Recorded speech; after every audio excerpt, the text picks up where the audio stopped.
नमस्कार दोस्तों। ABC online platform पे मैं डॉक्टर राकेश भाटिया आपका हार्दिक स्वागत करता हूं। हमारे इस प्लेटफॉर्म द्वारा राजस्थान की कला एवं संस्कृति से संबंधित कक्षाएं चलाई जा रही हैं। इन्हीं कक्षाओं में निरंतरता रखते हुए हमारे द्वारा आज राजस्थान की प्रमुख बावड़ियां पढ़ाई जाएंगी। बावड़ियों की बात करें तो बावड़ी एक ऐसा स्थान है जहाँ पे वर्ष भर जल जमा रहता है, यानी बना रहता है, उसमें जल रहता है। और बावड़ी की खासियत ये है कि उसमें एक गहरे कुएं की तरह होती है, वो तालाब की तरह होती है, गहरे होता है, जिसमें सीढ़ियाँ बनी होती हैं। ठीक है। और उसमें वर्ष भर पानी रखने के लिए क्या होता है कि जब बारिश होती है तो उसका जल इकट्ठा किया जाता है, और वो जल इकट्ठा हो जाता है और उस जल को स्थानीय लोग जो भी होते हैं वो पेयजल के रूप में काम में लेते हैं। ठीक है। कि अगर कोई स्थिति कम हो जाती है, पानी भी कम हो जाता है, तो भी आप उससे काम में ले सकते हैं। ठीक है। बावड़ियाँ, बावड़ियों का दूसरा पर्पज क्या है कि कोई न कोई किसी की याद में भी बना देता है, या फिर कोई अपना स्थापित कुछ दिखाने का प्रयास कर रहा हो उसके बारे में बता देता है, तो ये बावड़ियों का निर्माण करवाया जाता है। ठीक है। तो राजस्थान में काफ़ी सारी बावड़ियाँ हैं, लगभग हर शहर में बावड़ियाँ मिल जाती हैं आपको, और उसमें से कुछ ज़्यादा फेमस हैं, उसके बारे में आज अपन यहाँ पे चर्चा करेंगे। तो चर्चा करें तो सबसे पहले अपन देखते हैं कि सबसे बड़ी बावड़ी है राजस्थान की चांद बावड़ी। ठीक है। चांद बावड़ी की बात करें तो वो कहाँ पे है? दौसा में है। दौसा में एक जगह है बानेरी, वहाँ पे है। ठीक है। तो ये आप सामने देख रहे होंगे, ये है चांद बावड़ी। ठीक है। तो मैं इसकी बात करूँ, चांद बावड़ी कहाँ पे है, मैंने आपको बताया अबानेरी। और अबानेरी कहाँ पे है? दौसा में। ठीक है। अबानेरी है दौसा में। पहली बात, कई एग्जाम्स में पूछ लेते हैं कि चांद बावड़ी कहाँ पे है, तो पूछा भी गया है, वो पूछ लेते हैं तो अबानेरी में आता है ना, या फिर कई बार डिस्ट्रिक्ट के साथ आ जाता है मिलाने के लिए, तो अपन बताएंगे कि दौसा में है। ठीक। अच्छा, इसकी खासियत क्या है कि ये गुर्जर प्रतिहार काल की है। ठीक है। और चांद नामक शासक हुए हैं, जिसका दो मिहिर भोज के नाम से भी उनको जाना जाता था। गुर्जर प्रतिहारों के चांद नामक एक शासक हुए हैं, जिनको मिहिर भोज के नाम से भी जाना जाता था। तो उन्होंने इसका निर्माण करवाया, तो उन्हीं के नाम पे इसका नाम चांद बावड़ी पड़ गया। ठीक है। दूसरी बात, खास बात क्या है कि ये अपने बेजोड़ स्थापत्य के लिए जानी जाती है। इसका जो स्थापत्य है, इसमें जो सीढ़ियाँ बनी हुई हैं, वो इतने रहस्यमयी हैं कि लोगों का दिमाग घूम जाता है, मान लो आप तो। ठीक है। तो ये इस टाइप की बनी हुई है, तो इसकी पहचान भी नहीं कर पाते कि किधर से आप सीढ़ियों में में नीचे उतरे हो और किधर से आप वापस निकल रहे हो। ठीक है। ज़्यादातर तो अंदाजा ये होता है कि नीचे जिस सीढ़ी से जाता है उससे वापस नहीं आ पाता है ना। लगभग जब नीचे चले जाते हो और उसके बाद अगर कहीं साइन नहीं करते हो कि मैं इस साइड से आया था, तो शायद वापस आप उस साइड से नहीं निकलोगे, कहीं दूसरी साइड से निकलोगे। ठीक है। तो यहाँ पे ये इसका तिलिस्मी स्थापत्य है। ठीक है। जैसे आप इस चित्र में भी देख रहे हो किस टाइप का है ना, तो समझ से थोड़ा सा परे ही हो जाता है। ठीक है। तो इसमें लगभग 35 फीट, सॉरी 35 सीढ़ियाँ हैं। ठीक है। और इसकी गहराई की बात करें तो ये 101 फीट गहरी है, और लगभग 13 मंजिली है। जैसे आपको दिख रहा होगा ना, अलग अलग डिजाइन में ऐसे 13 मंजिली बनी हुई है। ठीक है। तो जैसे बात करें, मैं बता रहा था आपको, एक तो ये कहाँ पे होगी, आबादी थी दौसा में होगी। दूसरी बात, इसके निर्माता की बात करें तो मैंने बताया आपको चांद, है ना, चांद। इसका दूसरा नाम है मिहिर भोज, मिहिर भोज। ठीक है। उसने इसका निर्माण करवाया था। और इसके वंश की बात करें तो ये कौन सा है? गुर्जर प्रतिहार वंश का है, गुर्जर प्रतिहार वंश का। ठीक है। यहाँ तक दो बातें हो गई। क्या बातें हो गई? एक तो अभानेरी दौसा में है, दूसरा इसका जो निर्माता कौन है, चांद है, या उसका दूसरा उपनाम क्या है, मिहिर भोज, है ना, उसने इसका निर्माण करवाया था। ठीक है। फिर इसके डिजाइन की बात कर रहे थे अपन। तो जो इसका स्थापत्य है वो मैं बता रहा हूँ कि जैसे नीचे जाता है वापस आने में थोड़ी दिक्कत होती है, मतलब पहचान नहीं पाता है, तो वैसे क्या है, तो इसमें इसका तिलिस्मी सी तिलिस्मी तिलिस्मी स्थापत्य के लिए भी ये फेमस है। ठीक है। इसलिए फेमस है ये, तिलिस्मी स्थापत्य के लिए अपने प्रसिद्ध है। और बात करें, सबसे इंपॉर्टेंट बात इसकी क्या है कि ये विश्व की सबसे गहरी बावड़ी है, विश्व की सबसे गहरी बावड़ी है,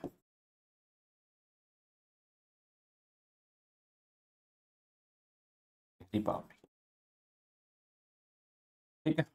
ये भी याद रखना आप, इंपॉर्टेंट है, विश्व की सबसे गहरी बावड़ी।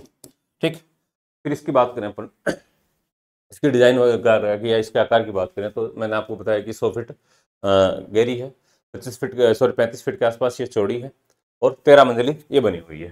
ठीक है, तो इसका आप डिज़ाइन देख के ये इसकी मैं बता रहा था, ये आपकी अलग अलग मंजिलें होगी, 13 मंजिल होगी। ये गहराई की बात करते हैं इसकी, ये लगभग 100 फीट हो जाती है। ठीक है ऐसे, और ये इसका जो डिज़ाइन है 35 फीट के आसपास है, तो गहराई 100 फीट। ठीक है, और ये जो गहराई है ना 100 फीट हो गई, और इसके जो बाहर की तरफ जो बाउंड्री बनी हुई है ना उसकी चौड़ाई है 35 फीट, है ना, चौड़ाई 35 फीट के आसपास, और 13 मंजिली है, 13 मंजिला है। ठीक, ये तो हो गई इसकी जनरल बात है। उसके बाद इसकी बात करें, इसके अंदर दो द्वार बने हुए हैं, एक तो अंधेरी है और दूसरा उजाली। दो द्वार हैं जिससे आप इसमें प्रवेश करते हो। ठीक है, अंधेरी जो जो द्वार है उसके लिए कहा गया है कि एक बार उसमें कोई बारात गई और तो वापस नहीं लौटी। ठीक है ऐसा, और एक खास बात क्या है, इसको दूध बावड़ी भी कहते हैं। दूध बावड़ी इसलिए कहते हैं कि जब रात में चांदनी रात होती है तो ये दूध की तरह सफेद चमकती है, तो इसको दूध बावड़ी भी कहते हैं। ठीक है, दूध बावड़ी, एक तो इसको क्या कहा जाता है, दूध बावड़ी। दूध बावड़ी, दूध बावड़ी क्यों कहा जाता है, कि चांदनी रात में चमकने के कारण, चांदनी रात में चमकने के कारण।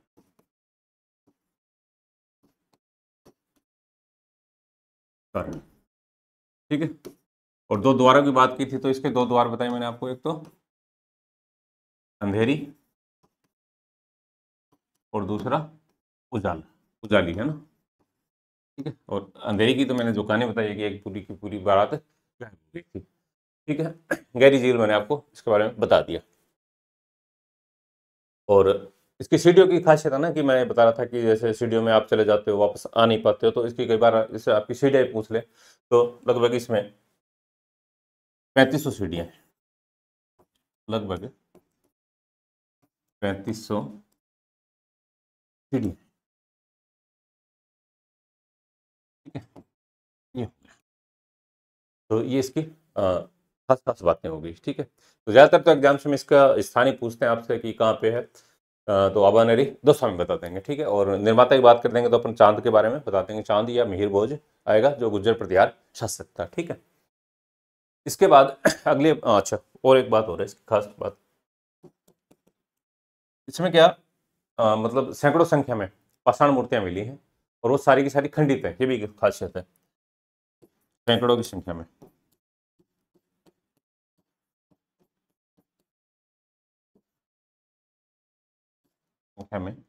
खंडित पाषाण मूर्ति है, कोई भी एक पूर्णतः नहीं बनी हुई है, खंडित पाषाण मूर्ति।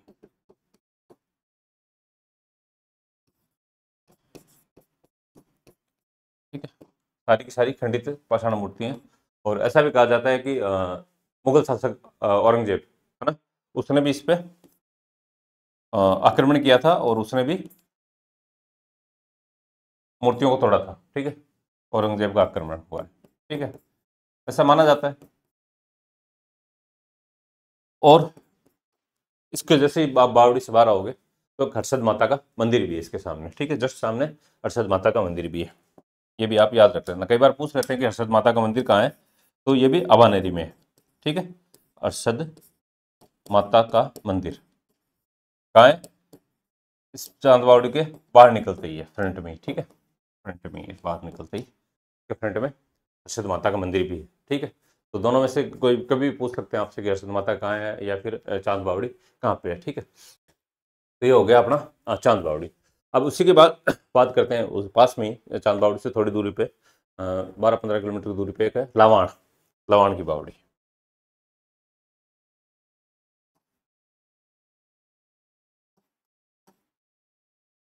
लवाण की बावड़ी। ठीक है, ये भी कहाँ है, दौसा में, लवाण की बावड़ी होगी दौसा में। इसके बारे में क्या बात है कि ये मैंने क्यों मेंशन किया है यहाँ पे कि डाकणियाँ जो प्रेतनी होती हैं, भूतनी होती हैं, उनकी बावड़ी कहा जाता है इसको। ये लोगों की मान्यता है कि उन्होंने इसका निर्माण करवाया था। और ये जो बावड़ी है ये कुएं के आकार की है। जो बाहर से आप देखोगे तो कुएं की तरह दिखती है, तो उस कुएं को डाकुनियों का कुआं भी कहा जाता है? या फिर एक उसका दूसरा नाम भी है मराठों का कुआं, है ना।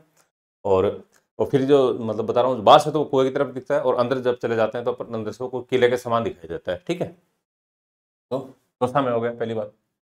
इसको डाकणियों की बावड़ी भी कहते हैं, डाकणियों की बावड़ी। ठीक है, और इसके आकार की बात करें तो ये बाहर से तो कुएं के समान दिखती है, बाहर से कुएं के समान, और अंदर से किले के समान, किले के समान।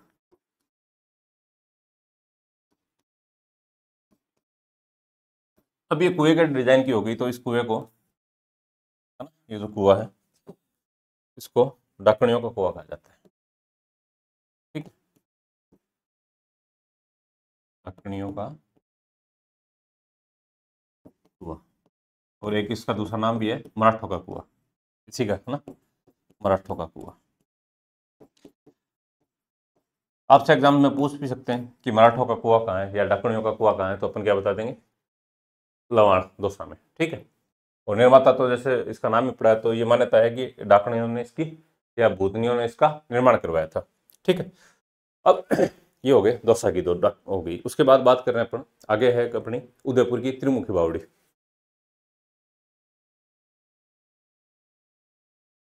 त्रिमुखी बावड़ी ये कहाँ पे है, अपने उदयपुर में। ठीक है, उदयपुर। इसकी बात करें, त्रिमुखी बावड़ी की बात करें, तो इसका जो राज सिंह जी, महाराणा राज सिंह हुए हैं, उनकी पत्नी रामसर दे, रामसर दे, है ना, उन्होंने इसका निर्माण करवाया था। इसका त्रिमुखी नाम इसलिए पड़ा है कि ये तीन ओर से इसमें प्रवेश द्वार है ना, तीन ओर से इसमें प्रवेश द्वार है, इसलिए इसका नाम त्रिमुखी बावड़ी पड़ गया। और मतलब जो प्रवेश द्वार है उनमें सीढ़ियाँ बनी हुई हैं। ठीक है, और ये जो बावड़ी है तीन खंडों में बटी हुई है। ठीक है, पहले तो कहाँ हो गए, उदयपुर में। निर्माता की बात करें तो राम सरदे, और राम सरदे कौन है, महाराणा राज सिंह की रानी। ठीक है, राम सरदे। वैसे तो आपसे यही पूछ लेते हैं कि निर्माता ही कौन है, पत्नी वगैरह तो नहीं पूछते कि भाई कौन है, किसकी पत्नी है या कौन पति है। तो ये राम सरदे आपको याद रखना जरूरी है। ठीक है, तीन ओर से सीढ़ियाँ बनी हुई हैं, ये देखो आप चित्र देखो, ऐसे इस साइड से आपको दिखाई दे रही है, वैसे ही तीन साइड से इसमें बनी हुई है, तो तीन तरफ से सीढ़ियाँ। ठीक है, तो सीढ़ियाँ बनी हुई, तो उस तीनों साइड प्रवेश द्वार भी होंगे ना, या फिर तीन प्रवेश द्वार भी कह दोगे आप इसके, तो इसका नाम इसलिए त्रिमुखी पड़ गया। ठीक है, तीन खंडों में बटी हुई है, तो बता दिया तीन द्वार हो गए तो। ठीक है, और कुल इसमें 91 सीढ़ियाँ हैं, 91 सीढ़ियाँ हैं और 9 स्तंभ है। ठीक है, ये भी ये अपन इसकी बात कर देंगे। और फिर जैसे अलग अलग होते हैं हो गए, तो इसका कोई न कोई निर्माता भी निर्माता तो ये होएगा, चलो वास्तुकार होता है कोई, है ना, अलग अलग हो गए। तो इसके वास्तुकार की बात करें, कई बार पूछ लें आपसे कि वास्तुकार कौन है इसका स्पेशली, तो एक अनाडू गौड नाम का व्यक्ति है जो इसका वास्तुकार या शिल्पी, नाडू गौड। ठीक है, वास्तुकार भी आ सकता है या शिल्पी लिखा भी आ सकता है आपसे एग्जाम में, नाडू गौड। ठीक है, ये हो गई अपनी त्रिमुखी बावड़ी। उसके बाद इसी क्रम में एक अगला है, उदयपुर की है एक वीरू रानी की बावड़ी। वीरू रानी की बावड़ी, ये भी कहाँ है, उदयपुर में। ठीक वीरू रानी की बात करें तो वीरू रानी की बावड़ी भी कहते हैं और इसका एक दूसरा नाम है वीरूपुरी की बावड़ी भी, है ना। अगर कई कई बार पूछ लेते हैं इसका दूसरा नाम भी वीरूपुरी की बावड़ी, ठीक। तो उदयपुर में है ना, ये बता दिया मैंने। तो ये जो वीरूपुरी की बावड़ी है या वीरू रानी की बावड़ी है, तो इसमें क्या है, जो है कि वीरू नाम की रानी होती हैं, वो निसंतान होती हैं। उदयपुर की रानी है, निसंतान होती हैं। तो ये जो जो स्थान है, यहाँ पे बावड़ी बनी हुई है, वहाँ पे बहुत से नाथ रहते थे, संत बाबा रहते थे। तो उनमें एक पुरी नाम का भी एक बाबा रहता था, उसने उसको रानी को आशीर्वाद दिया कि आपको संतान प्राप्ति हो जाएगी, और जिस दिन बताया उस दिन उनको संतान प्राप्ति हो गई, ठीक है। तो इसलिए वो खुश होकर उन्होंने इनको 25 बीघा जमीन दे दी, ठीक है। और फिर 25 बीघा जमीन दे दी, और उसके लिए फिर कहा कि इसको हमेशा याद रह जाए, है ना। इसके लिए क्या किया, वहाँ पे एक बावड़ी का निर्माण भी करवा दिया, इसलिए इसका नाम वीरपुरी बावड़ी पड़ गया, दोनों के नाम जोड़ के, है ना। तो वीरा तो रानी हो गई, और पुरी नाम का वो संत महात्मा हो गया ना, नाथ संप्रदाय के, ठीक है। तो वीरपुरी, ठीक है।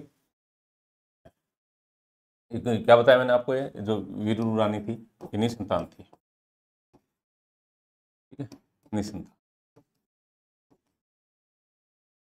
और पुरी नाम का एक संत होता है, ठीक है, नाथ संप्रदाय का नाथ, है ना। तो इसको क्या देंगे, आशीर्वाद दे देंगे, आशीर्वाद से संतान प्राप्ति होती है, संतान प्राप्ति। वैसे आपसे इतने गहराई में नहीं पूछेंगे, ज़्यादातर तो ये स्थानीय पूछ लेते हैं, पर फिर भी अब पढ़ रहे हैं तो साथ के साथ बता देते हैं, ठीक है। तो ये बदले में क्या करती है, 25 बीघा जमीन, ठीक है।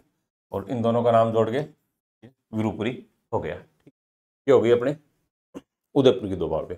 उसके बाद बात करते हैं अपन रानी जी की बावड़ी, अगली अपनी रानी जी की बावड़ी। रानी जी की बावड़ी की सबसे खास बात क्या है कि इसको और ये चांद बावड़ी दोनों को यूनेस्को की जो विश्व पुरातत्व स्थल होते हैं उनमें शामिल करने के लिए भेजा भी जा चुका है ना, ये भी अपने याद रखेंगे। तो इसके क्या है, एक तो पहली बात तो है कि इसका स्थान पूछते हैं, स्थान तो मैं आपको बता दूं, बूंदी, ठीक है, बूंदी। अब बूंदी की खासियत क्या है कि बूंदी को मंदिरों का और वह बावड़ियों का शहर कहा जाता है, क्योंकि इसमें लगभग कोई हजारों की संख्या में बूंदी में बावड़ियाँ बनी हुई है, बूंदी बूंदी में, ठीक है, बूंदी को। तो ये भी याद रखना आप, एक तो बावड़ियों का शहर, बावड़ियों का शहर किसको कहा जाता है, बूंदी को कहा जाता है। दूसरा मंदिरों का शहर भी कह देंगे, मंदिर बावड़ी दोनों खूब बने हुए हैं यहाँ पे, ठीक। अब इसकी बात करें कि इसका निर्माण कौन करवाया था, तो वहाँ की रानी है लाड कंवर नाथावती, ठीक है। बूंदी की रानी है कि लाड कंवर नाथावती।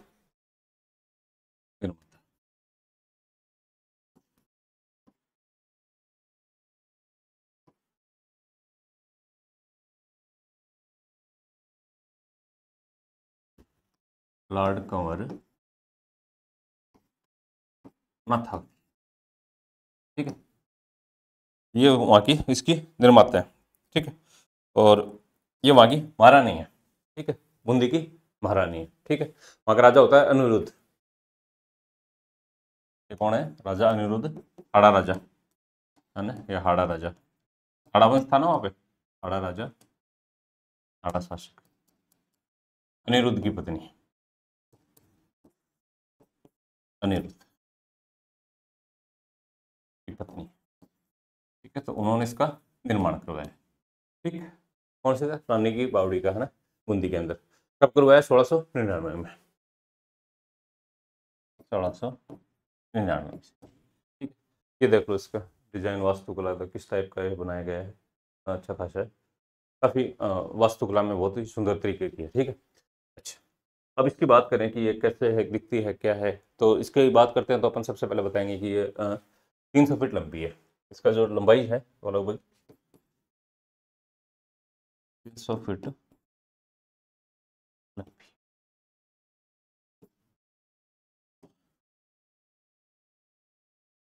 300 फीट लंबी का मतलब 100 किलोमीटर के आसपास की ये होगी। उसके बाद ये 40 फीट चौड़ी है और 200 फीट गहरी है, ठीक है, गहरी भी काफ़ी है ना, 40 फीट चौड़ी,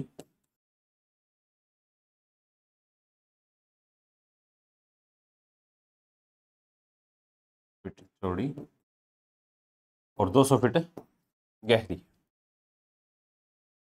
गहराई भी अच्छी खासी है ना, फीट इसके। वैसे आपसे पूछेंगे नहीं एग्जाम में कि गहराई चौड़ाई लंबाई, इतना कुछ पूछते नहीं है, पर फिर भी अपन थोड़ा सा रह जाए याद अपने को, ठीक है। और इसमें लगभग 150 सीढ़ियाँ बनी हुई हैं, है ना। और उसमें जैसे एक सीढ़ी में जब आप जाते हो तो लगभग 27 सीढ़ी पे पहुंचते हो, तो बाएं और दाएं तरफ शिव और पार्वती की मूर्तियाँ बनी हुई हैं, ठीक है। भी यहीं लिख देते हैं ना, लगभग 150 सीढ़ियाँ है ना। आपसे पूछेंगे तो नहीं कि भाई कौन सी सीढ़ी पे क्या बना हुआ है, पर फिर भी मैंने आपको जनरली बता दिया कि 27वीं सीढ़ी पे एक तो बाईं तरफ शिव और दाईं तरफ पार्वती, ऐसे मतलब फोटो बनी है आमने सामने, ठीक है। अच्छा, ये होगी अपनी रानी जी की बावड़ी, ठीक है। उसके बाद अगली आती है, बूंदी में ही है, बाहुल देवी की बावड़ी।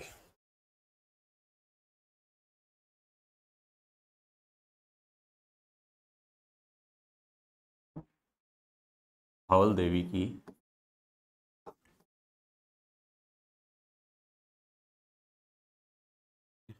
बाहुल देवी की बावड़ी की बात करें तो मैं बता रहा हूँ आपको कहाँ पे है, बूंदी में, ठीक है। और इसके निर्माता की बात करें तो रानी भाव देवी, रानी भाव देवी, इसने इसका निर्माण करवाया, ठीक है। रानी भाव देवी इसकी निर्माता है। और इनके पति का नाम है बाउल सिंह जी, है ना। और इसकी खास बात क्या है, क्यों फेमस है, तो ये अंग्रेजी की एल शब्द है ना, ये एल इस डिजाइन की है।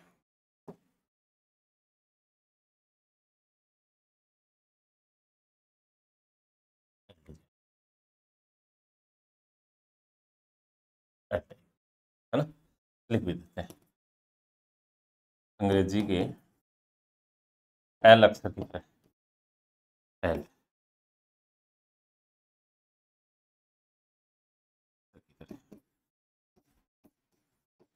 की तरह दिखती है, ठीक है। तरह का डिजाइन, डिजाइन या आकार, ये।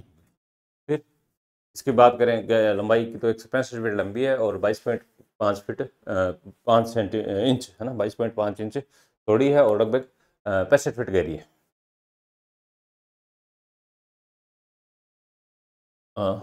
22.5 फीट चौड़ी, और गहराई की बात करें 65 फीट, ठीक है। 65 फीट गहरी है। और अच्छा सॉरी, लंबाई लंबाई 155 फीट, 155 फीट, एक फीट, ठीक है। खास बात तो इसकी यही है कि आप इसको, एक तो निर्माता कौन है, तो बाबुल देवी होगी, ठीक है, बाबू सिंह की पत्नी, वहाँ का जो शासक होता है बाबू सिंह की पत्नी। और एक इसका खास, इसका डिजाइन क्या है, एल टाइप की है। ये आपको याद रखना है, इंपॉर्टेंट तो यही है, एल डिजाइन है, ठीक है। पूछ रहे हैं कि एल डिजाइन में कौन सी बनी हुई है, तो बता देंगे अपन। इसके बाद एक दादी और है, क्योंकि भाई बावड़ियों का शहर हो गया बूंदी, तो एक है काकी जी की बावड़ी, ये भी बूंदी में ही है, काकी जी की बावड़ी, ठीक है। काकी जी की बावड़ी की बात करें तो एक बूंदी में एक शहर है इंद्रगढ़, ठीक है। इंद्रगढ़ एक शहर है, तो उसमें है ये, वहाँ स्थित है। और वहाँ की एक रानी हुई है आली, उन्होंने इसका निर्माण कराया है, सिंपल है ना। तो एक तो इंद्रगढ़ बूंदी में, ठीक है। और निर्माता की बात करें तो रानी आली ने, इंद्रगढ़ की रानी हुई है रानी आली। आप तो स्थान ध्यान रखना ना, बूंदी, इंद्रगढ़ बूंदी में, ठीक। ये हो गई आपकी लक्की जी की बावड़ी, ठीक। उसके बाद अपन बात करते हैं, अगली आती है अपनी नौलखा बावड़ी। नौलखा बावड़ी ये है डूंगरपुर में,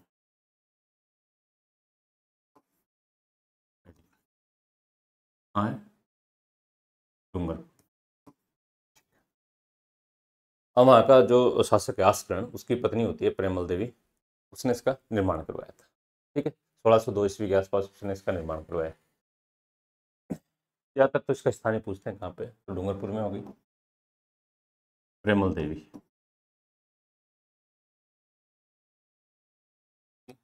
निर्माता। कब? 1602 ईस्वी। ठीक है, और ये क्या कौन है? वहाँ का जो शासक है आस्करण, आस्करण की रानी है, आस्करण की रानी, याद रखिएगा। बाकी तो आप ये याद रखना, प्रेमल देवी। ठीक है, और स्थान डूंगरपुर। ये काफ़ी पुरानी है ना, तो ये देखो अब तो वर्तमान में तो इसकी थोड़ी खस्ताहाल हो रही है, जर्जर अवस्था में आ रखी है कि प्रशासन वगैरह ध्यान दे तो दोबारा शायद ठीक हो सकती है, क्योंकि अपने नौलखा। ठीक है, अच्छा, और दूसरा इसका शिल्पी की बात करते हैं, है ना, शिल्पी भी, शिल्पी लीलाधर, याद रख लेना, लीलाधर। ठीक है, और निर्माता तो होगी प्रेमल देवी, और शिल्पी हो गया लीलाधर। इसके बाद आती है अपनी चमना की बावड़ी।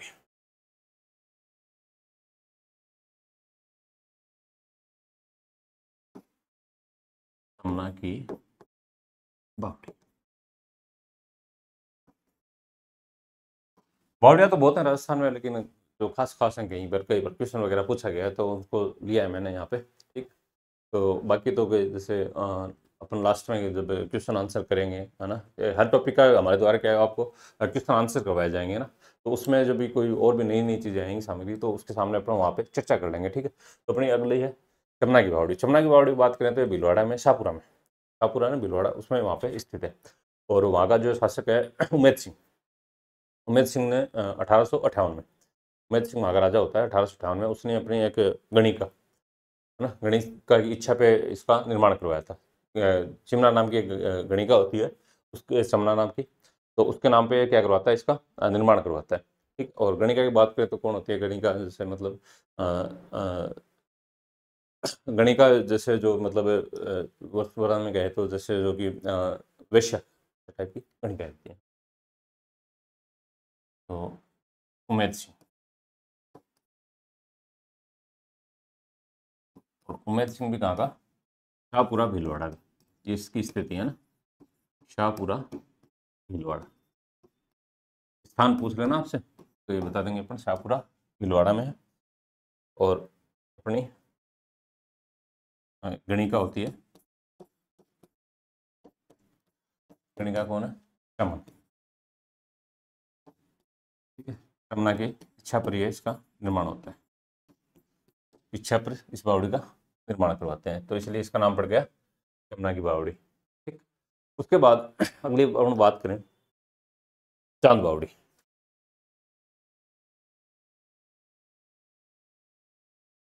चांद बावड़ी, एक तो चांद बावड़ी अवानेरी दौसा में थी, और ये है अपनी जोधपुर में। ठीक है, तो दोनों को याद रखना आप, चांद बावड़ी दोनों का ऑप्शन आ जाए कहीं, है, दोनों को याद रखना। इस चांद बावड़ी की बात करें तो इसको दूसरा तो क्या है, इसका एक नाम और भी है, अगर सीधा दोनों चांद बावड़ियाँ एक साथ नहीं आए तो एक इसका दूसरा नाम भी है चौहानों की बावड़ी, या चौहान बावड़ी, चौहान बावड़ी,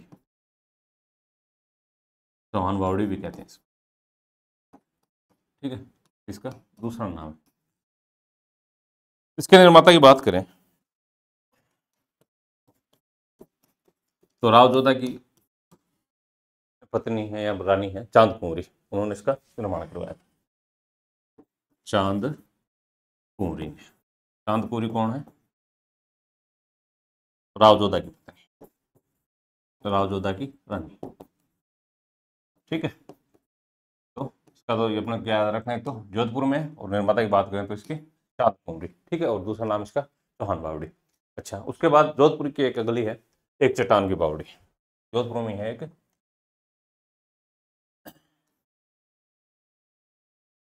एक चट्टान की बावड़ी।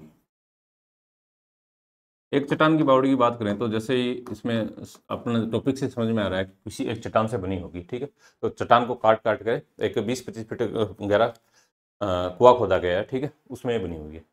और उसमें क्या है कि खोदा गया है, सीढ़ियाँ खोदी गई और फिर उसको 20-25 फीट गहरा कुआं बनाया गया, और उसके बाद जो कि आसपास जो चट्टान है ना, उसी चट्टान पे क्या है कि सप्त मातृकाएं है ना, या फिर 7 माताएं कहते हैं, उनका और शिव का, इनका है ना, उसी पत्थर पे चित्र भी अंकित किया गया है। ठीक है, तो एक तो क्या है कि एक ही चट्टान को काट कर, ठीक है, पहली बात, एक ही चट्टान को काट कर,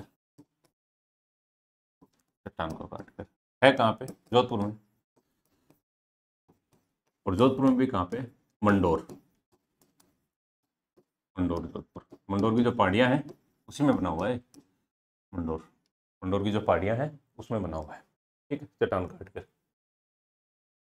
20-25 फीट गहरा कुआ है ना, कुआ, सीढ़ियाँ बनाई हैं, उसी में काट के सीढ़ियाँ बना दी, और क्या बताया मैंने, सप्त मातृका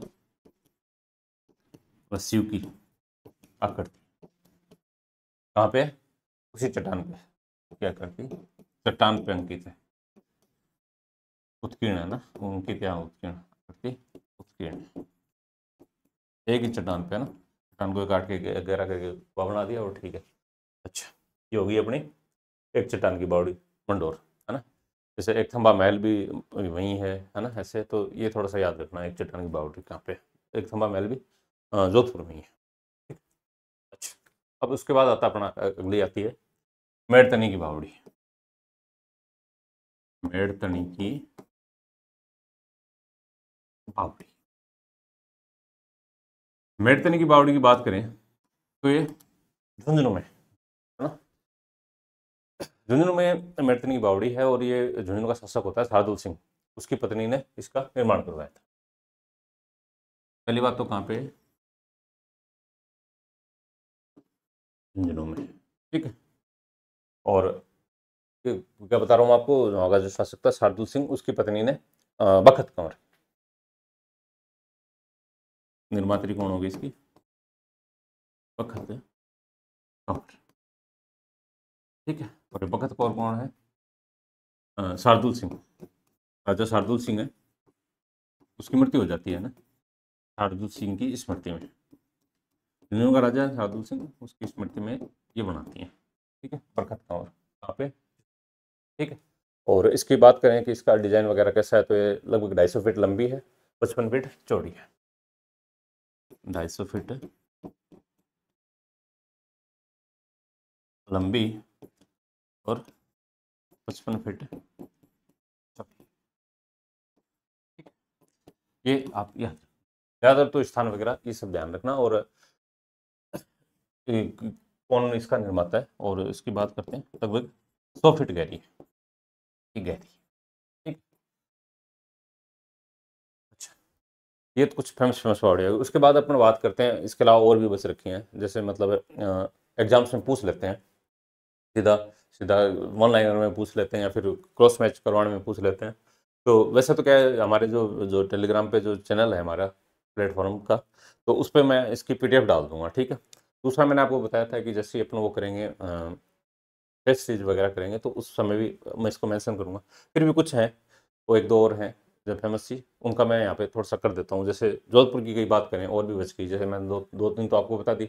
उसके अलावा जैसे जोधपुर के अंदर एक तो नाजिर जी की बावड़ी, एक तुअर जी का झालरा, ऐसे है ना, यहीं कर दें।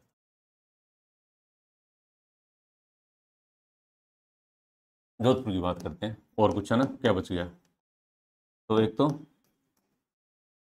कई बार क्या स्थान पूछ लेते हैं ना, नाजिर जी की बावड़ी, और एक तुअर जी का झालरा, तुअर जी का झालरा,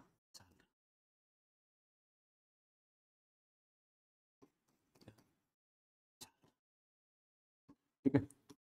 ये क्या इसलिए मेंशन किया है कि एक बार एग्जाम में पूछ लिया था कि तुअर जी का झालरा कहाँ पे है, तो इसलिए मैंने यहाँ पे मेंशन किया, ठीक है। और फिर इसी क्रम में जैसे अपन बात कर रहे थे, बूंदी, बूंदी को क्या कहा जाता है, मतलब बावड़ियों का शहर कहा जाता है, तो कुछ दो तीन तो मैंने बता दी थी। और उसके अलावा जैसे ये जो जो यहाँ पे जो मेंशन कर रहा हूँ, ये क्या कहीं एग्जाम से सीधी पूछी गई है आपसे, तो वो मेंशन कर रहा हूँ। तो जैसे बूंदी की,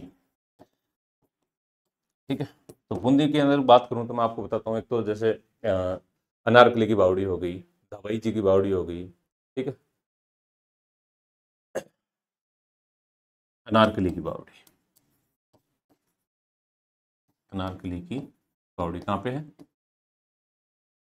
बूंदी में, भाई जी की बावड़ी, बावड़ी, ठीक है, ये हो गया। और उसके अलावा और हाँ, कोटा में भी है एक भोपन की बावड़ी, भोपन की बावड़ी, पूछ ले, पूछा भी गया जब भी मैंने यहाँ पे मिला है भोपन की बावड़ी। ये कहाँ है? कोटा में, याद रखना, ठीक है, इंपॉर्टेंट है भोपन की, भोपन की बावड़ी। उसके बाद कुछ जयपुर की भी है, जयपुर की बताई नहीं ना, तो जैसे एक जमा रामगढ़ है, जयपुर से पास में ही है, थोड़ा सा 50 से 60 किलोमीटर के आसपास, तो वहाँ पे एक है तुली बावड़ी, और दूसरा एक आमेर के अंदर है मांझी की बावड़ी।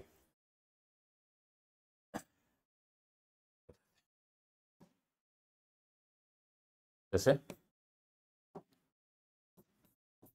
तुली की बावड़ी ना, तुली की बावड़ी कहाँ है? जम्मू और रामगढ़, जम्मू और रामगढ़, ये कहाँ पे? जयपुर में ही हो गया ना, और रामगढ़, ठीक है। और एक मांझी की बावड़ी, ये कहाँ है? आमेर में। और एक और है फेमस, चार घोड़ों की बावड़ी, चार घोड़ों की बावड़ी, ये जोबनेर में बावड़ी, जोबनेर, ठीक है, जोबनेर, ये हो गई कुछ, है ना, तो ये मैंने मेंशन की। इसके अलावा एक और है सबसे फेमस है, तो क्या कह सकते हैं, पर कुछ थोड़ा सा अलग सा इसका नाम है, जच्चा की बावड़ी, ठीक है। तो जच्चा की बावड़ी की बात करें तो ये है हिंडौन सिटी, करौली के अंदर, देखो सामने हिंडौन सिटी करौली के अंदर है जच्चा की बावड़ी। और इसका निर्माण करवाया था एक लखी बंजारा ना, लखी नाम का एक बंजारा था, उसने इसका निर्माण करवाया। पहली बात तो कहाँ पे होगी? हिंडौन, हिंडौन सिटी, और हिंडौन सिटी कहाँ है? करौली, ठीक है। और निर्माता की बात करें तो लखी बंजारा,